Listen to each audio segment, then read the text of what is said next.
Hello, Robbie. How are you? I'm good. How are you doing? This is Robbie Williams, pop star, artist and brand builder.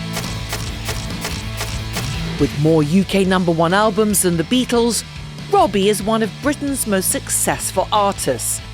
But he's not just focused on music anymore. He's moved into art, launched a fashion label, and now wants to build businesses beyond the stage.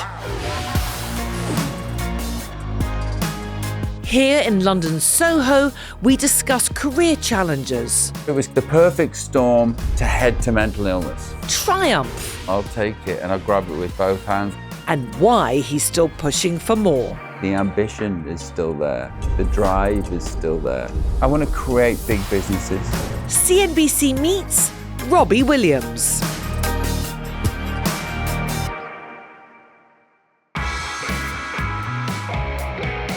I'm Tania Bryer and I'm in Soho, central London to meet British pop legend Robbie Williams, who's recently released a new album. Robbie, it's great to see you. What are the emotions like when you're releasing something new like this? Just depends where I am in my career. You know, I always think that the event of releasing an album, everything rides on it because it sort of tells you, I've got this oil tanker of a career, and these particular events tell you if you're going to crash into the harbour or not, or show you if you're still relevant or how much it's declined.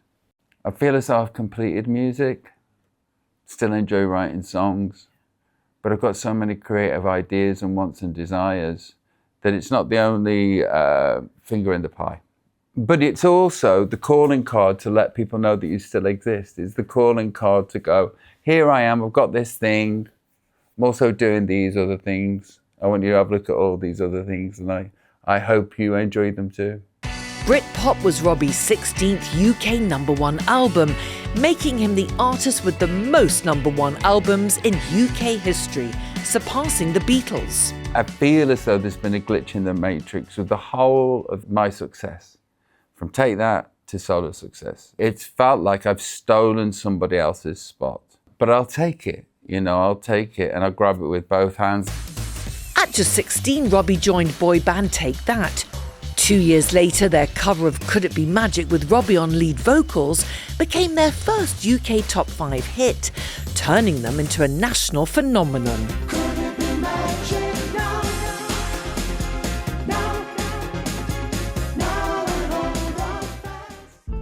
But behind the success, those early years were far from stable.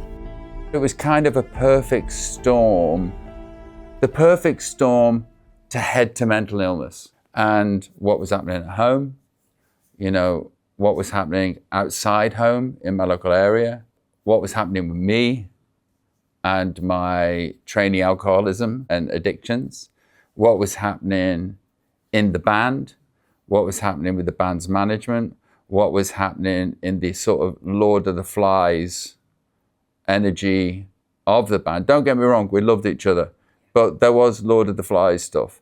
And there would be hundreds of girls that would arrive outside the house every day. There was also excitement. In June 1995, Robbie left Take That. How hard was that for you, and how important was it for you to then have control of your own career?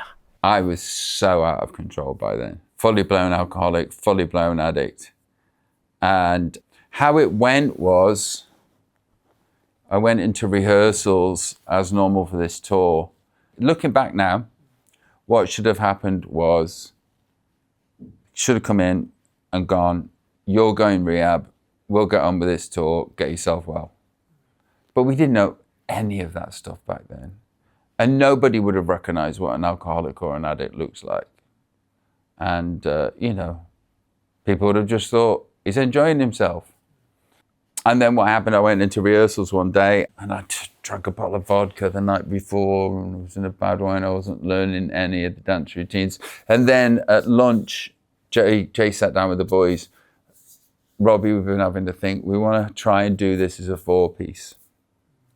And in my mind, it was just like relief. I can go. And then they said, what do you think? And I said, I think you should.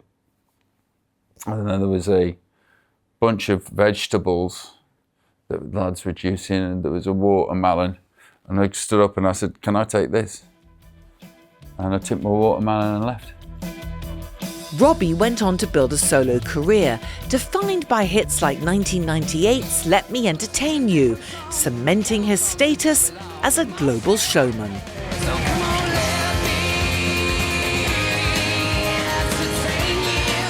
And entertaining is big business. According to Goldman Sachs, global live music revenue, comprising ticket sales and sponsorship, was estimated to be worth more than $38 billion in 2025, and they project that figure will grow to more than $67 billion by 2035. In 2023, one of Robbie's companies generated more than $90 million in revenue, largely driven by live performances. But despite that success, music is no longer his only focus. He's now looking to build beyond the stage. As well as becoming an exhibiting artist, Robbie launched a fashion brand called Hopeium in 2025. I've got so many ideas, and I've figured out that if you can create music, you're a creative. Therefore, shine your light in that creative light in a corner of the room, and there's art. Shine a light in the corner of the room, and there is clothes. I also feel, because ADHD is a super strength, that eventually if I wanted to go, I want to be Elon to Mars. How do we do this? I obviously wouldn't build the rocket, but I'd have something to do with it. And I know that's delusional, but I haven't got here by not being delusional. I would like there to be something out there in the world where I create clothes for me, and I hope that the clothes for me, other people like. Is there a strategy to grow the brand, Robbie? Would you like to work with retail partners, or where do you see it? Slowly catch a monkey. You know, it's just, I've got one toe in it. It's going to be in a few places. If it sells through, if it's exciting, then I will carry on and it will get my full attention. The most exciting thing is me creating these things. If I'm creating these things, if I'm drawing, or if I'm making ideas for clothes, I'm not thinking about Radio Rob. My brain is, I have a very complicated inner life. And if I set it tasks, it calms down. 3 decades being a household name, do you feel that Robbie Williams is a brand in itself? It definitely is a brand. I only call it a brand because it helps to facilitate all these ideas that I want to do. I haven't stopped being interested. I haven't stopped wanting and needing. The ambition is still there. The drive is still there. I still have a ton of energy. What I'm saying to myself is, I'm the right key. I've just got to find the right door. I've also got to busy myself and keep myself interested. There's never been more abundance in the world, never been more opportunity to actually DIY, do it yourself, create it from the ground up. I want to absolutely smash and exceed anything that was possible. Already done it. Now there are other glass ceilings that I want to go through. Which one of the glass ceilings? What's the priority for you? I want to create big businesses. I want my own hotels where I perform in my own hotels. I've got quite a few fingers in a few pies.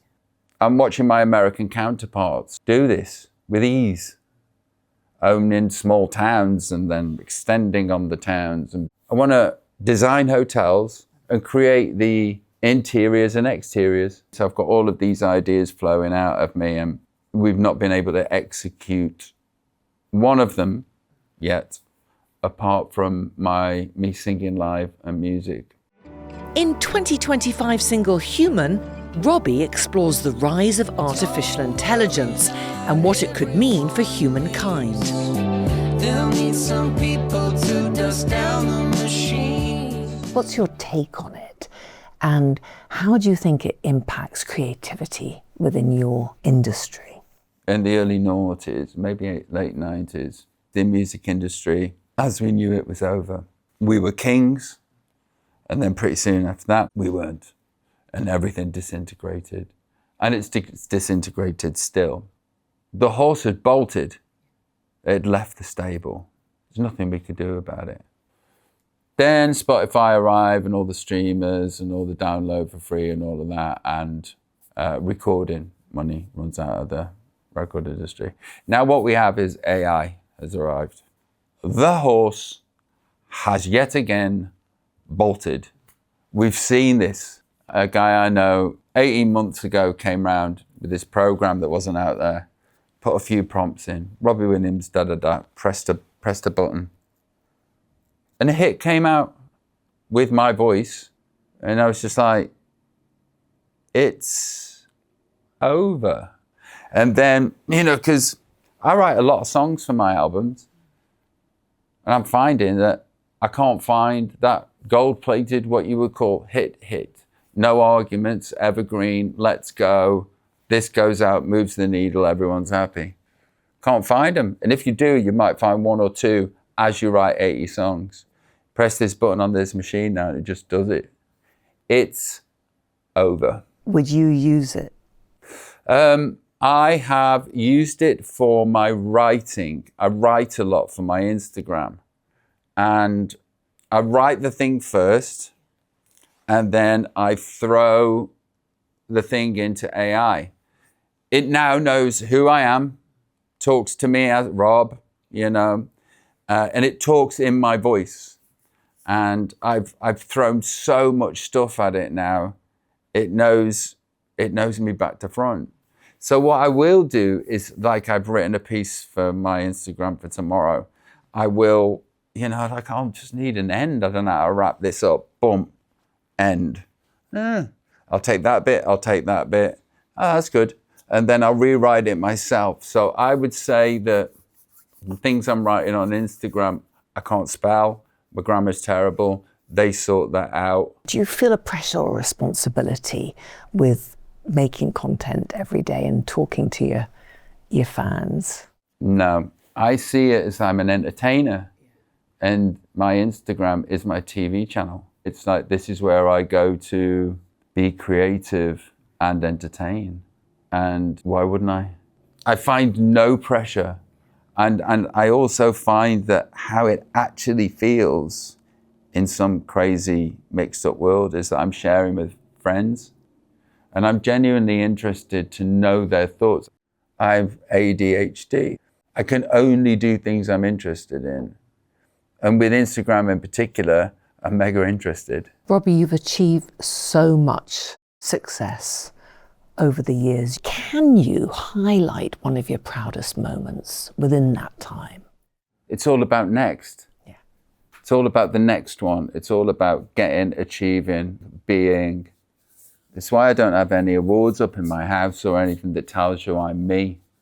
It's like, I don't want a mausoleum to the past. You know, I'm still hungry. You know, I don't want there just to be a 90s room. You know, I've got many rivers to cross. I've got many mountains to traverse. And I am delusionally optimistic that the best is yet to come. What's your advice to yourself? Because you do inspire others, so many others around you. I thought and hoped that I could fix myself without any discipline whatsoever. I just thought if I waited around on my bare bones, that I would get through the horizon and I would be happy and healthy and whole. Unfortunately, the truth is, discipline is freedom. And you have to do something every day to maintain your well-being, physically or mentally. Discipline is freedom. I have to remind myself that if I become complacent. Robbie Williams, thank you so much for talking to me today. It's been such a pleasure. Thank you. Lovely to see you.